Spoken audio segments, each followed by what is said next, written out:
আরে আমি তো কোনো সেলিব্রিটি না, আপনারা আমার কিভাবে চিনলেন বলেন তো? আপনি ইকবাল সাহেবের বড় ছেলে না? বুঝছি, আপনার আব্বার কাছে আসছেন। একদম ঠিক ধরছেন ভাই, আমরা আপনার আব্বার কাছেই আসছি, কিন্তু ভাই একটা ছোট্ট সমস্যা হয়ে গেছে।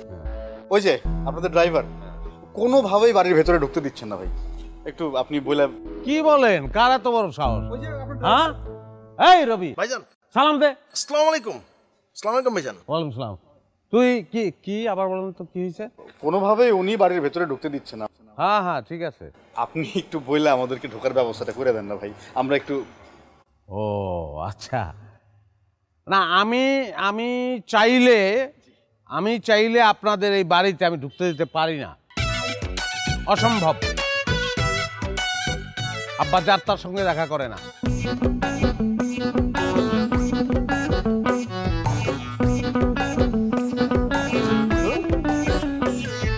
3 ঘন্টা ধরে দাঁড়ায় আছি এখানে, আজকে মনে হয় না এই বাড়ির ভেতরে ঢোকা হবে। তুমি কি হতাশ হচ্ছ? তো হব না,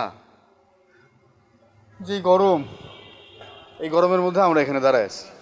সাজু, এই জন্যই বলি তোমাকে দিয়ে সাংবাদিকতাটা আর হবে না। সাংবাদিকতা এত সহজ না, অনেক কঠিন কাজ। যে হুকুম মহারানী, এবার আপনি একটু হুকুম দেন আমাকে, আমি এই ড্রাইভারের ধাক্কা দিয়ে বাড়ির ভেতর ঢুকে যাই। আরো কিছুক্ষণ দেখি। এই ঈদে জামা জুতো অ্যাক্সেসরিজের ডিসকাউন্ট। দেখেন ভাই আপনি নেওয়াজ সাহেব না? হ্যাঁ, আরে আমি তো কোনো সেলিব্রিটি না, আপনারা আমার কিভাবে চিনলেন বলেন তো? আপনি ইকবাল সাহেবের বড় ছেলে না? বুঝছি, আপনার আব্বার কাছে আসছেন। একদম ঠিক ধরছেন ভাই, আমরা আপনার আব্বার কাছেই আসছি, কিন্তু ভাই একটা ছোট্ট সমস্যা হয়ে গেছে।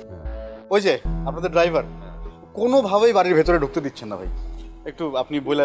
কি বলেন? কার এত বড় সাহস? হ্যাঁ, এই রবি ভাইজান সালাম দে। আসসালামু আলাইকুম। আসসালামু আলাইকুম ভাইজান। ওয়ালাইকুম সালাম। তুই কি কি আবার বলেন তো, কি হয়েছে? কোনোভাবেই উনি বাড়ির ভেতরে ঢুকতে দিচ্ছেন না। হ্যাঁ হ্যাঁ ঠিক আছে। আপনি একটু বললে আমাদেরকে ঢোকার ব্যবস্থাটা করে দেন না ভাই, আমরা একটু। ও আচ্ছা, না আমি আমি চাইলে আমি চাইলে আপনাদের এই বাড়িতে আমি ঢুকতে দিতে পারি না, অসম্ভব। আব্বা যার তার সঙ্গে দেখা করে না। কেন? আপনার বাবা না জনপ্রতিনিধি হতে চায়? তাহলে তার জনগণের সাথে দেখা করতে এত ভয় কিসের? ভাই এই জায়গায় দাঁড়ায় থাকতে থাকতে পাটা একদম বিষের মতো ব্যথা হয়ে গেছে ভাই, আর দাঁড়ায় থাকার কোনো জো নাই, একটু দেন না ব্যবস্থা করে। পাও খুলে যদি রাস্তায় গড়াগড়ি যায় তারপরে কোনো উপায় নাই, বুঝতে পারছেন? একমাত্র আব্বা যদি চায় তাইলেই আপনাদের সঙ্গে তার দেখা হইতে পারে। আমি যতদূর শুনেছি আপনি পাগল, কিন্তু এখন তো দেখছি আপনি ভালোই কথা জানেন। দূর, এই রবি, এই পাগল কি বলে? আমি নাকি পাগল? আমারে পাগল সাজাইছে, আমি কেন পাগল হইতে যাবো? পাগল কে সাজাইছে আপনারা পাগল? এটা তো বলা যাবে না রে ভাই। শোনেন, আমাদের ফ্যামিলি একটা পলিটিশিয়ান ফ্যামিলি, পলিটিক্সের শেষ বলে কিছু নাই। তাই না রবি? আপনি তো জেল খাটছিলেন তাই না? অবশ্যই, আমি আমার পিতার নির্দেশে, আমার পরিবারের প্রয়োজনে আমি জেল খাটছি। যাতে আমাদের ফ্যামিলিতে এই জেলের একটা লাগে, পলিটিক্সে এটা দরকার আছে, আব্বা বলছে। তার মানে আপনার বাপ আপনারে পাগল সাজায় জেলে পাঠাইছে জনগণের সিম্প্যাথি পাওয়ার জন্য? এইভাবে উচিত কথা বললে তো ভাই আমি কথার উত্তর দিব না। সবকিছু কি খুলে বলতে হয় নাকি রবি? হ্যাঁ, কিচ্ছু বোঝে না। কিন্তু ভাই আপনি যা বললেন তা যদি সত্যি হয়, তার মানে তো আপনার বাবা আপনাকে বলে দিতে পিছপা হননি তার ক্যারিয়ারের জন্য। বাপরে বাপ, যেই বাপ। এই ঈদে জামা জুতো অ্যাক্সেসরিজের ডিসকাউন্ট। পলিটিক্সের জন্য তার নিজের ছেলেরে পাগল সাজায় জেলে পাঠাইছে পাবলিকের সিম্প্যাথি অর্জনের জন্য, তারে বলেই দিল। আর সেই ছেলে কিনা তার বাপের প্রতি এরকম ভক্তি শ্রদ্ধা দেখাচ্ছে।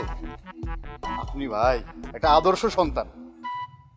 ভাই আপনি আমার খোঁচা দিচ্ছেন, যতই খোঁচা দেন ইকবাল ভাইয়ের সঙ্গে আপনাদের দেখা হইতেছে না। হওয়া লাগবেও না।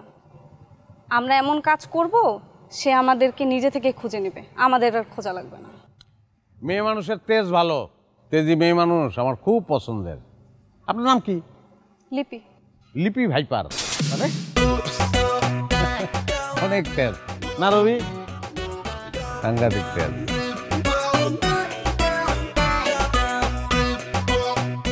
যান, আপনি ভেতরে যান, না আপনি জিবলা বাইর করেন, মাঝখান থেকে জিবলাটা কেটে দিই। সাপের জিবলা 2 ভাগ থাকে না, বের তো।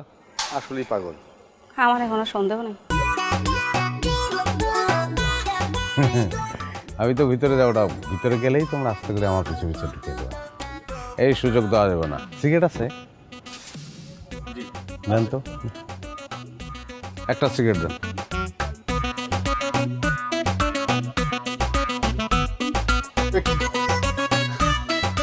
আমাদের বাড়িতে ধূমপান নিষেধ, বাড়ির সামনেও ধূমপান করা যায়। প্যাকেট দেখি। আচ্ছা বুঝছি, বাড়ির ভেতরে যাওয়ার দরকার নেই, বুঝছি। আপনি থাকেন আপনার বাড়ির সামনে, দাঁড়ায় থাকবেন।